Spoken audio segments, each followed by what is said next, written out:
Hey guys, it's Lucid, and I'm back with another video. I wanted to react to this video by Hunter Avallone. It's called Biden Is That Bad? Cope isn't that bad. Biden isn't that bad. Which he isn't. Compared to Mr. Donald J. Trump. I don't think he's that bad. He's a lesser of two evils. But here we go. Joe Biden, Sleepy Joe, however you want to put it, he's a contentious person, mainly because he's the president, and when has a president ever not been somewhat contentious? Anyway, a lot of people don't really have a very favorable view of Biden, understandably so. Yeah. He definitely is sleepier and lacks the charisma that Trump brings along, for example.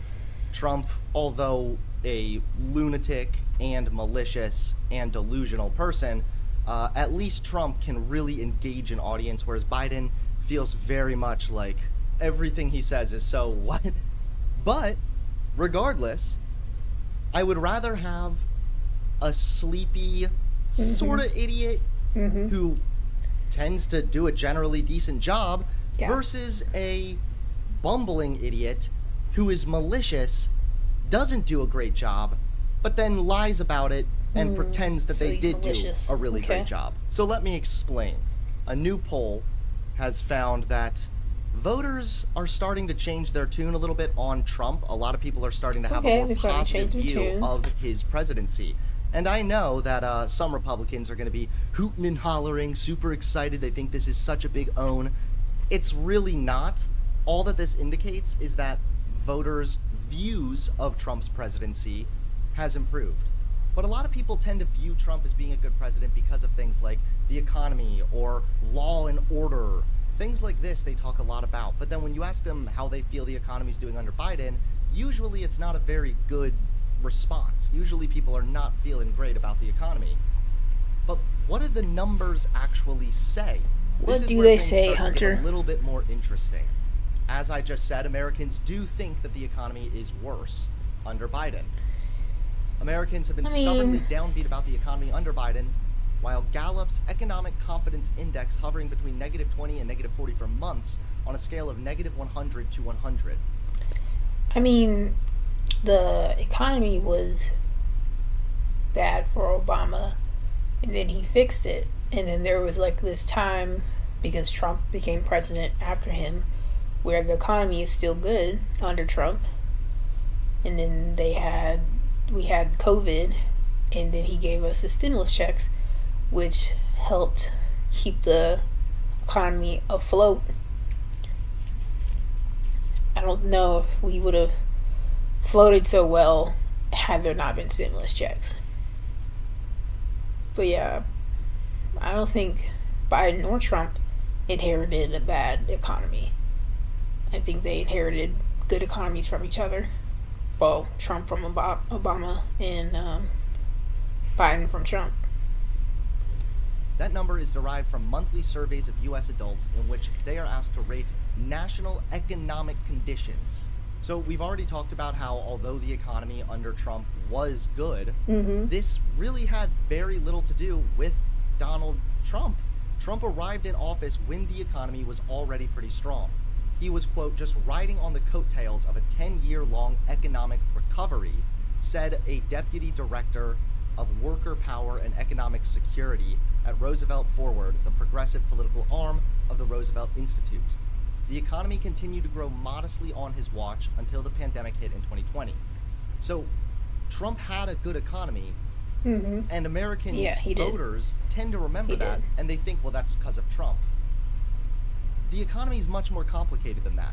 But if we're going to blame the president, if we're going to say, well, the economy was good because of Trump, and now the economy's bad because of Biden, then do they also deserve credit if the economy is doing pretty good? Because first of all, some of Trump's signature economic policies haven't really had any measurable effect on the economy, and some may have even been a negative effect. Multiple studies have shown that the Trump tariffs, at best, had a neutral effect on the economy, and at worst, cost America hundreds of thousands of jobs and higher prices for consumers.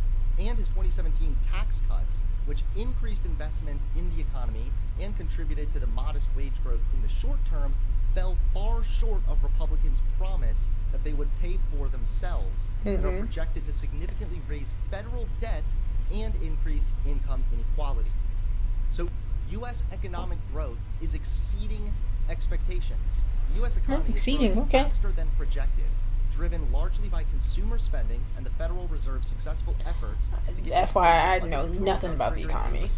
I don't know nothing about it. Down substantially from its I don't get it. 1% peak. Actually, I haven't studied it, so I can't say I don't get it. Fed's target rate. In February, inflation was still higher than economists projected at 3.2%, when it sounds like they're aiming for 2%. However, something to keep in mind here, Americans' wages are now outpacing inflation. Oh, okay, that's again, good. I'm going to acknowledge right off the bat, I know the economy is far more complicated than just like the president. But that's how Republicans talk. Republicans are constantly telling us, Trump good because economy good. Fine, we can play the same game. The economy's doing pretty damn good right now, especially considering the condition in which it was inherited. Thanks, Biden. I guess Biden isn't all that bad. Workers win as wage growth outpaces inflation. Hourly wages rose 0.6% in January from the previous month and are up 4.5% from a year earlier, outpacing inflation. Wages have been outpacing inflation since last May, but for the 2 years before that, the situation was reversed. So wages still have some catching up to do, and this is something that I think is really important to remember, is the economy is not like perfect. America is not just like great, everything's magical and wonderful. There's obviously still things that need to improve. At least wages are catching up. That's good. Income inequality or of course. Beating inflation. However, they need to be more though. If people are going to view the economy as just bad under Biden, this is not the evidence of an economy that's bad under Biden. Yeah. Inflation going down, wages outpacing inflation. This is not a sign of a shitty economy. Wages are beating inflation. Economists don't think it's a worrying sign of a brewing wage price spiral. If anything, some are expecting wage growth to moderate a bit in the coming months. So that's something else to keep in mind. The problem for Biden is that the memory of peak inflation is still fresh. Yeah. That is exactly true. I think a lot people of only remember his economy, how bad it was. And all that. And they and kind that's of have because of COVID. That as Biden's presidency in their mind. Like I said, Trump kept us afloat for as long as possible, and then outpaced by wage growth.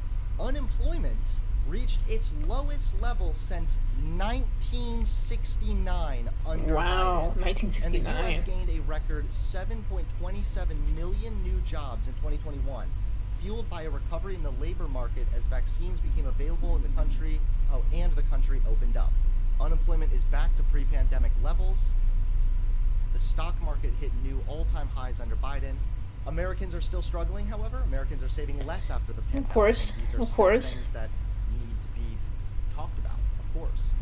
However, at the end of the day, the economy, not doing so bad. Doing generally pretty fucking good. But what about Donald Trump being like the law and order guy, tough on crime? Well, it's actually interesting because if you look at these recent numbers, the number of homicides have plummeted. In major US cities. In the crime-ridden Democrat cities, Detroit, crime is dropping. Look at these massive decreases. The number of homicides in major American cities is falling at its quickest pace in decades, following huge jumps during the pandemic. Murders declined by nearly 20% in 204 cities during the first 3 months of 2024 compared to the same period last year. Atlanta and Los Angeles didn't get the memo. 2% drop in homicides so far. So again, I know that I don't know how much involvement Biden directly had in this, but if we're going to say that Trump was good because he was the law and order guy, then I'm going to go ahead and say Biden seems pretty good too, because when he's president, I'm seeing massive drops in the murder rate. This pace, the murder rate of the U.S. could match its level in 2014 when many cities saw 30-year lows in violent crime. Philadelphia currently is experiencing a 37% decline in murders. There were some jumps in these places. Now, of course, when it comes to Biden, we can look at how crime is looking under Biden. We can look at the economy, fine. But I think that a big thing for a lot of Republicans especially is, of course, immigration, and more importantly, illegal immigration. There is no denying that I don't there have has been really an uptick in encounters at the border. any opinions when it comes to immigration, other than like Biden and his border, this is like a free Trump's border stuff. country, and This I think really is not the case. immigrants should In be fact, allowed to come in here illegal legally. Immigration has a lot to do with the labor market. So the U.S. labor market explains most of the increase in illegal immigration. Most of the increase in illegal immigration can be blamed on the strength of the labor market rather than the administration's tinkering with border enforcement policies. There were more than 9.5 million non-farm job openings in September 2023, below the average of about 10.4 million per month during the Biden administration. The number I'm listening. of non-farm job openings in September 2023 is higher than at any point during the Trump, Obama, or Bush administration. The wage gain for immigrants in the United States is already between about a 4-fold and 10-fold increase compared to labor in mostly Latin America. Since legal migration is very restricted, many come illegally to work. Figure 1 shows a strong relationship between the number of job openings and border encounters, especially during the Trump and Biden administration.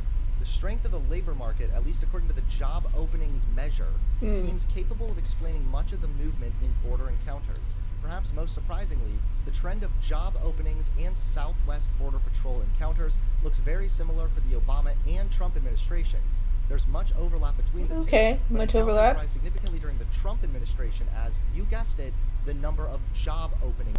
The fact that more people are trying to enter this country illegally is actually further evidence that the economy is a good thriving. sign, yeah. Border encounters increased significantly during the Trump administration as the number of job openings increased as well. So this is definitely something to consider when dealing with the issue of illegal immigration. Obviously, there are far more conversations to have here about the policies involving letting people become legal citizens and all of this stuff. However, at the end of the day, people want to blame Biden's tinkering with these policies.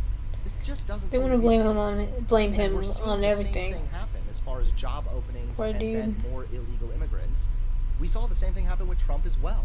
So it just seems to me that if this is the metric by which so judge Trump and look Biden at had Trump's similar administration with rose-colored glasses, then I don't really then see why the- don't we do the same the with point. Biden? Biden's just not I'm that saying bad. Biden is bad, worse than At Trump. the end of the day, there's no perfect If they candidate. both had similar There isn't. There's no such thing as issues. a perfect president. Biden and Trump both suck for different reasons, that's fine, but every election comes down ultimately to choosing the lesser of two evils. He said And the if you're going to thing. say Trump's great because of the economy, because of low crime rates, because of this, the same things are true with Biden. Damn. So it makes more sense to just vote for Biden as the lesser of two evils. It's a no-brainer. If you want to support the channel, please. Yeah. Support him, guys. He has some good takes. Wow, okay. Biden isn't that bad. He isn't that bad. Like he said, he inherited a pandemic-ridden economy. So, of course, it's gonna be bad beforehand. Then it's gonna get better. And he said, unemployment is like the lowest it's ever been since like the 1980s or something like that. Thought that was interesting. But yeah, that was my video on Hunter Avallone. Biden isn't that bad. Cope with it, guys. Cope with the copium. And I'm gonna talk to you guys later. Bye.